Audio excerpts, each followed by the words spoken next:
Ooh, I'm excited because we've got a title race on now. Chelsea hold City to a 1-1 draw at the Etihad.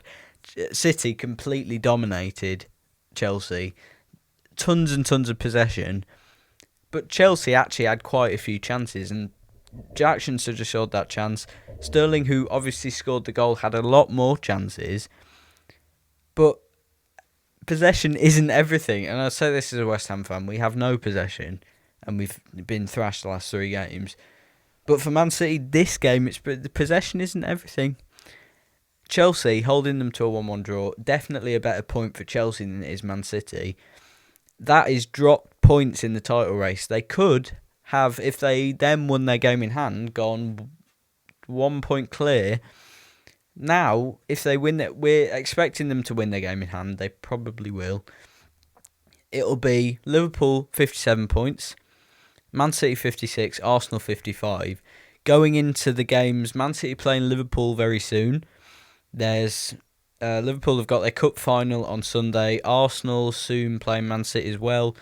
And then the last 4 games, I know Arsenal have got Spurs and Man United in those last 4 games.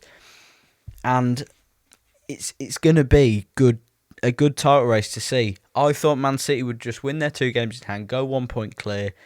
Liverpool and Arsenal would slip up somewhere and drop some easy points, and then Man City would just go and take the whole thing. They'd go and beat Liverpool, go and beat Arsenal, and go on and win the league.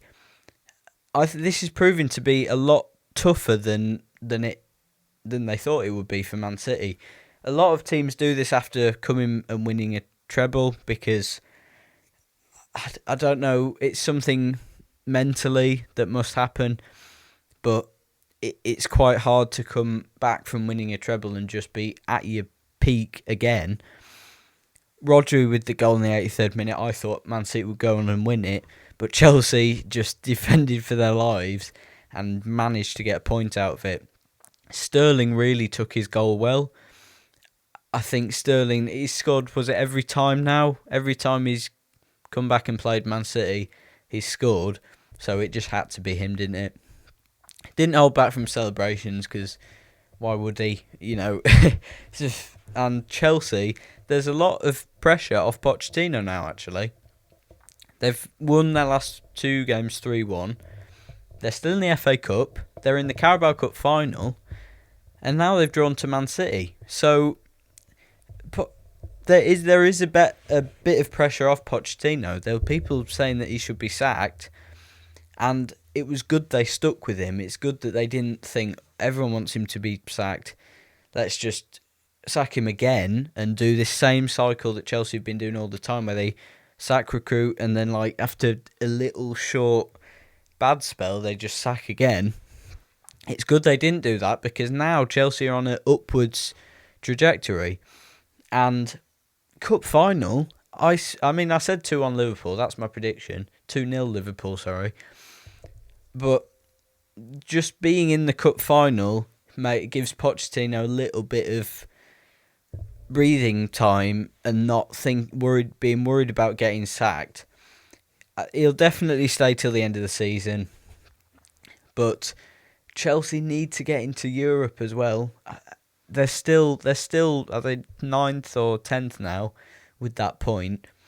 But no, and the focus is that we've got a title race this season, and it was looking like Liverpool, Arsenal, Man City will beat everyone else except each other. I've been proven wrong with that because I thought Man City would just roll over Chelsea. It's come away with a 1-1 draw, and cup final coming up for Chelsea. Man City have got Liverpool coming up. If Liverpool can beat Man City, and please do it, we don't want City winning another thing. And then we obviously have to bring up those 3 Haaland chances that he took terribly. I mean, Jackson had one where he should have scored, but Haaland, especially that 3rd header, last season he would have been putting all 3 of those away, and he would have had a hat-trick or 4 this season. A lot of their players, including maybe Rodri, who De Bruyne had an injury at the start of the season, which didn't help them one bit. Haaland's not where he was last season, and I know he probably wouldn't be, but he needs to be finishing off those chances. That was mind blowing when he didn't finish off those chances.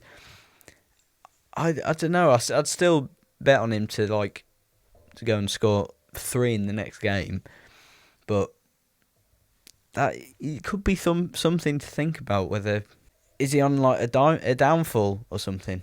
I don't know. And we've finally got an exciting season where Man City aren't just going to run away with it again.